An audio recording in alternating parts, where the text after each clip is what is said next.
সবকিছু ঠিকঠাক চলছে না, মনে হচ্ছে তুমি একা। তোমার উপর কেউ বিশ্বাস করছে না, এমনকি নিজের উপর নিজেরও বিশ্বাস নেই। শোনো, এই অনুভূতিগুলো তুমি একা অনুভব করছো না। এই পথ দিয়ে অনেকেই গেছে এবং জয় হয়েছে।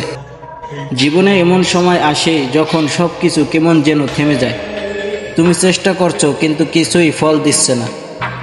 তোমাকে গালমন্দ করছে মানুষ, তোমার স্বপ্নকে হাস্যকর মনে করছে, তোমার ব্যর্থতা নিয়ে গল্প করছে তারা। কিন্তু প্রশ্ন হলো, তুমি থেমে যাবে নাকি তুমি প্রমাণ করবে যে তুমি ভেঙে পড়ার জন্য জন্মাওনি? তুমি যদি আজ হাল না ছাড়ো, কাল হয়তো তোমার দিন হবে। তোমার সাহসই তোমার সবচেয়ে বড় অস্ত্র। তুমি হয়তো জানো না, তোমার একটা পদক্ষেপ কারো জীবনে আলো আনতে পারে। তুমি শুধু নিজের জন্য না, তোমার প্রিয়জন, তোমার স্বপ্ন, তোমার ভবিষ্যতের জন্য লড়াই করছো। তোমার ভিতরে এমন এক শক্তি আছে যা পাহাড়ও কাঁপিয়ে দিতে পারে। তুমি শুধু সেটা অনুভব করো, গ্রহণ করো, ভয় পেও না। ব্যর্থ হও, শেখো, আবার দাঁড়াও।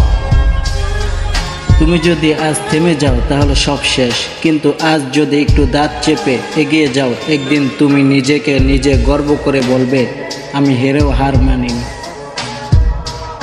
তুমি একা নও, তোমার ভিতরে এক যোদ্ধা আছে, তাকে জাগাও এক্ষুনি।